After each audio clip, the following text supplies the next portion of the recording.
Salve, mocidade! Renata Teodoro da Físio Intensiva comentando mais um blog nosso. E dessa vez nós vamos falar sobre a mobilização passiva.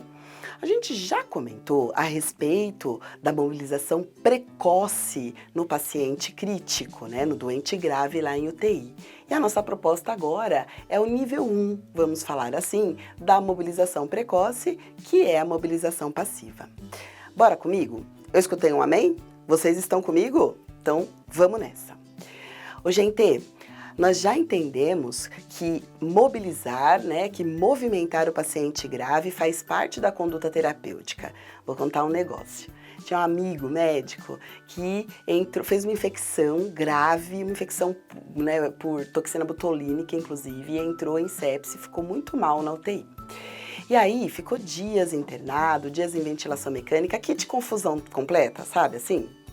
E quando ele teve alta, eu brincava que ele teve a genesia do anjo da guarda, porque só uma pessoa que não tem anjo da guarda consegue fazer uma infecção tão severa sendo um adulto jovem. Mas enfim, quando ele teve alta, ele perseguia os fisioterapeutas. E aí toda vez que a gente ia atender qualquer paciente, ele ia lá na beira do leito e perguntava: mas você mobilizou tudo, Por quê?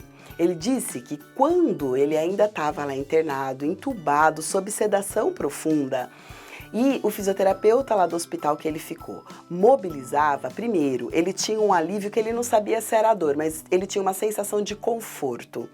Uma outra coisa, que ele tinha a sensação de estar vivo. Então, olha que louco, ainda sob sedação, inconsciente, na mobilização ele percebia, tinha sensibilidade para percepção que estava sendo mobilizado. E ele falava que ele tinha uma sensação de bem-estar após essa mobilização. Ele contou que um dia a físio foi lá, mobilizou os membros superiores e aí ela mobilizou só a perna direita e esqueceu da perna esquerda. E ele não podia falar porque estava sedado, mas lá no consciente dele, lá no cérebro, ele gritava: volta, físio, por favor, mobiliza a minha perna, não esquece dela, A perna gritando lá porque queria ser mobilizada também. Bom, isso nos mostra que a mobilização passiva, ela tem sim os seus efeitos e ela tem sim as suas indicações. Ela vai sempre ser indicada naqueles pacientes que não têm resposta, Os pacientes que não estão responsivos. Então, aqueles doentes que estão comatosos, os pacientes que estão sob sedação, sob bloqueio neuromuscular profundo. Então, eles não conseguem responder aos estímulos ativos. E aí, você vai ter que fazer por ele aquilo que, ele deveria fazer ativamente. É claro, moçada, que alguns pacientes têm condições neurológicas que eles vão se manter aí passivamente por lesões severas, de neurônio superior ou periférico. Já aqueles pacientes que estão no estado, de não responsividade, mas que têm prognóstico de evoluir, para um nível de consciência melhor, essa seria a fase 1 da mobilização precoce, Então, a mobilização passiva, ela inicia a mobilização precoce. Repito, em alguns doentes isso vai se manter porque a condição neurológica desse paciente faz com que ele não tenha movimentação ativa. E em outros doentes, isso seria a fase 1, porque eu vou evoluir depois para outros exercícios, para outros movimentos que esse paciente vai precisar com certeza.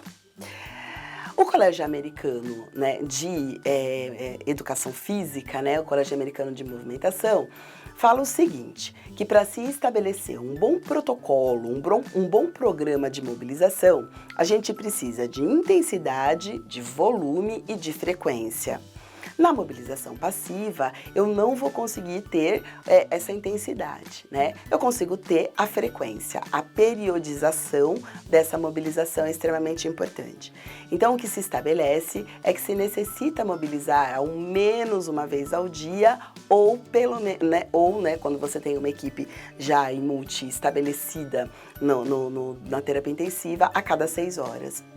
E aí você pode recrutar, vamos falar assim, grupos musculares específicos para fazer a mobilização. Vamos entender um pouco. Tem um estudo bem fresquinho aí, que saiu agora em 2019, que eles fizeram um protocolo de mobilização precoce e aí eles dividiram em 4 níveis, E o nível 1 era a mobilização passiva.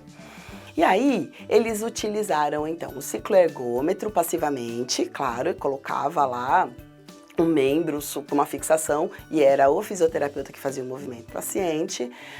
Eles faziam a mobilização articular, alongamento e utilização de estimulação elétrica funcional, o FES. É claro que esses pacientes, eles evoluíram depois para os níveis 2, 3 e 4 do protocolo, que daí já era o programa de mobilização ativa. Então, o que eles observaram, né? Eles fizeram a avaliação de transição dos pacientes da fase 1 para a fase 2. Então, aqueles pacientes que ainda haviam recebido só a mobilização passiva. Isso era um dos desfechos do trabalho. E aí, que eles verificaram que, primeiro, a mobilização ela tem aí impacto nas condições hemodinâmicas do paciente. Então, vai ter aí um aumento da frequência cardíaca, mas depois ela diminui reflexamente.